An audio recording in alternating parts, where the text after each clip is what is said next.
Movie की starting में हम मैथ्यू को देखते ही वो अपनी स्टडीज के लिए अमेरिका से पेरिस आता है। एक दिन मैथ्यू जब मूवी देखने जाता है तब वहाँ वो इसाबेल नाम की एक लड़की से मिलता है। मैथ्यू को देखकर इसाबेल उससे कहती है, मैंने तुम्हें पहले भी देखा है, तुम अक्सर यहाँ मूवी देखने अकेले ही आते हो। यह सुनकर वो इसाबेल से कहता है, मुझे अमेरिका से यहाँ पे आए हुए कुछ ही दिन हुए ही और मेरा कोई दोस्त नहीं है, इसलिए मैं अकेले ही आता हूँ। यह सुनकर इसाबेल मैथ्यू को अपने भाई थियो से मिलाती है। ये तीनों वहीं पे बैठकर बातें करने लगते हैं, लेकिन तभी वहाँ पे लड़ाई हो जाती है और पुलिस वहाँ पे आके लाठी चार्ज करना शुरू कर देती है। ये तीनों वहाँ से बचकर भाग जाते हैं। मैथ्यू इन दोनों से मिलकर बहुत खुश था क्योंकि अब उसे नए दोस्त मिल गए थे। घर आने के बाद मैथ्यू अपनी माँ को एक लेटर लिखता है, लेकिन जब से वो इसाबेल से मिला है तब से वो केवल उसी के बारे में सोच रहा था। नेक्स्ट मॉर्निंग मैथ्यू को थियो का कॉल आता है। थियो उसे डिनर के लिए अपने घर पे इनवाइट करता है। फिर रात में मैथ्यू थियो के घर पे पहुंच जाता है, जहां इसाबेल उसे अपने पेरेंट्स से मिलवाती है। डिनर के टाइम पे इसाबेल के डैड मैथ्यू से कई सारी बातें करते हैं, लेकिन मैथ्यू का सारा ध्यान इसाबेल पे होता है। डिनर के बाद इसाबेल की मॉम मैथ्यू को यहीं पे रुकने के लिए कहती है। नेक्स्ट मॉर्निंग इसाबेल के पेरेंट्स को किसी काम से बाहर जाना होता है, लेकिन जाने से पहले वो घर पे एक चेक छोड़ देती है ताकि वो लोग यहाँ पे आराम से इंजॉय कर सके। उनके जाने के बाद मैथ्यू उन दोनों से कहता है, मुझे अब अपने घर जाना चाहिए, लेकिन वो दोनों मैथ्यू को जाने नहीं देते। इसके बाद इसाबेल मैथ्यू को एक किस करती है, साथ ही वो अपने भाई थियो को भी किस करती है और फिर यहाँ से उठकर चली जाती है। ये देखकर मैथ्यू को काफी अजीब लगता है। इसके बाद थियो मैथ्यू को अपना रूम दिखाने ले जाता है।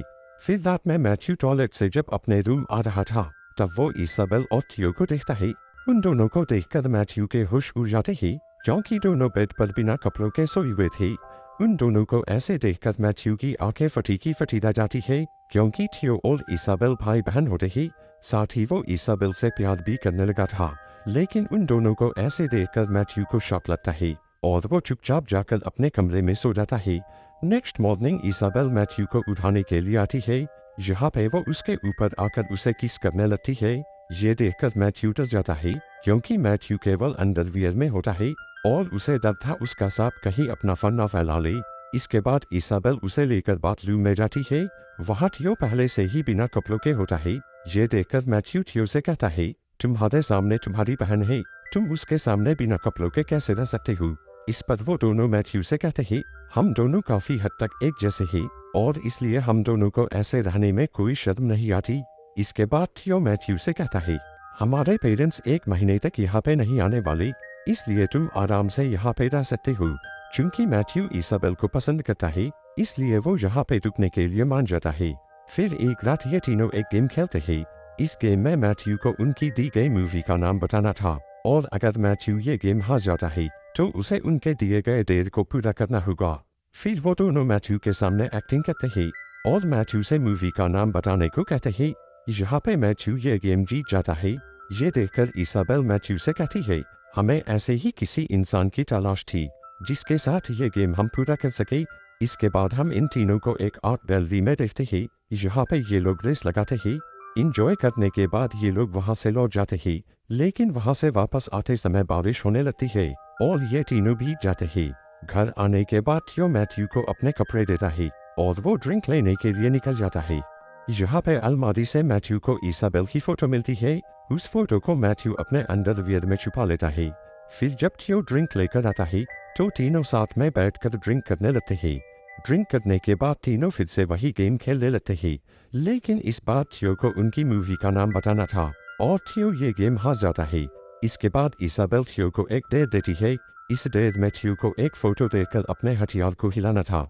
थियो बिना किसी शर्म के उन दोनों के सामने अपने हथियार को निकाल लेता है और फोटो देखकर उसे हिलाने लगता है।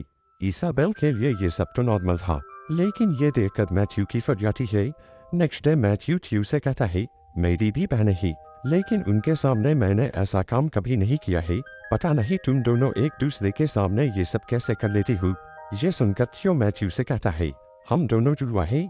जब हम पैदा हुए तो हम दोनों आपस में जुड़े हुए थे। हमारा शरीर अलग है लेकिन हमारा दिमाग एक है और हम एक दूसरे के बिना जिंदा नहीं रह सकते। ये सुनकर थियो को काफी हैरानी होती है। इसके बाद एक दिन ये तीनों फिर से वही गेम खेलने लगते हैं। इसमें एक को मूवी का डायलॉग बोलना था और दूसरे को उसका नाम बताना था, और अगर वो मूवी का नाम नहीं बता पाया तो उसे भी एक दे दिया जाएगा। यहाँ पे पहले थियो एक एक्टिंग करता है, लेकिन ये दोनों उस मूवी का नाम नहीं बता पाते, जिसके बाद थियो उन दोनों को एक दे देता है। यहाँ पे वो इसाबेल को मैथ्यू के साथ गपागप करने के लिए कहता है। देर के अनुसार इसाबेल अपने कपड़े उतारने लगती है, लेकिन यहाँ पे मैथ्यू की फटके चार हो गई थी और वो अपनी इज्जत बचाते हुए बाथरूम में भाग जाता है। फिर जब मैथ्यू बाथरूम से बाहर आता है तब थियो उसे पकड़ लेता है। फिर दोनों भाई बहन मिलकर उसके कपड़े उतारने लगते हैं। यहाँ पे उनको मैथ्यू के अंडरवियर से इसाबेल की फोटो मिलती है। ये देखकर दोनों हंसने लगते हैं। इसके बाद मैथ्यू और इसाबेल गपागप कर लेते हैं। यहाँ पे मैथ्यू को मालूम होता है इसाबेल अभी तक वर्जिन है। इसाबेल मैथ्यू को बताती है, हम दोनों एक साथ सोते जरूर हैं, लेकिन हमारे बीच कोई भी फिजिकल रिलेशन नहीं है। इस पर मैथ्यू इसाबेल से कहता है, अगर ये बात तुम्हारे पेरेंट्स जान गए तो फिर क्या होगा?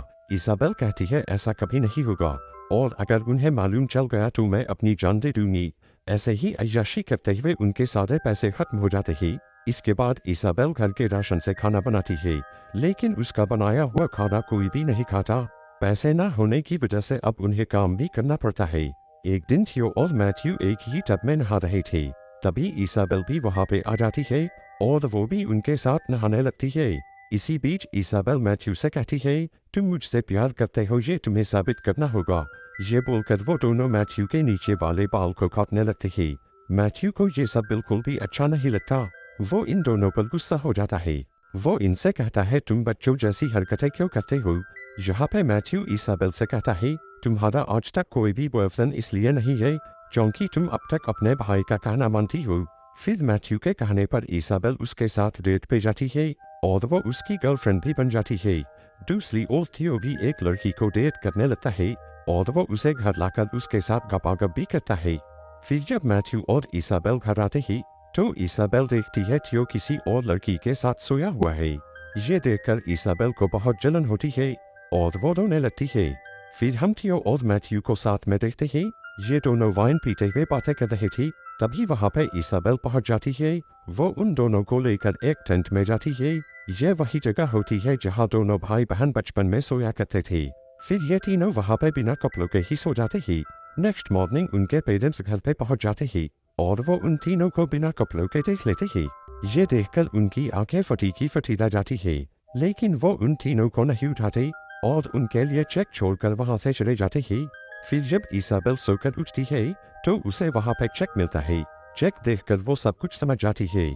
वो समझ जाती है उसके पेरेंट्स सब कुछ जान गए हैं।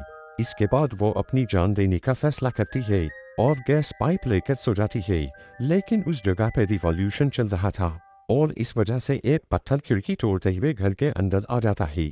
पत्थर की आवाज़ सुनकर ये दोनों भी जाग जाते हैं।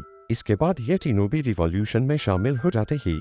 यहाँ पे थियो सबसे आगे पहुँच जाता है और पुलिस वालों पर पत्थर फेंकना शुरू कर देता है। यहाँ पे मैथ्यू थियो को काफी समझाता है, लेकिन थियो मैथ्यू की बातों को इग्नोर कर देता है। इसाबेल भी थियो का साथ देने लगती है और दोनों भाई बहन वहाँ से चले जाते हैं। चूँकि मैथ्यू उन दोनों का साथ नहीं दे सकता, इसलिए वो वहाँ से लौट जाता है। इसके बाद पुलिस सब पे लाठी चलाना शुरू कर देती है, जिसकी वजह से वहाँ पे भगदड़ मच जाती है और यहीं ये मूवी खत्म हो जाती है।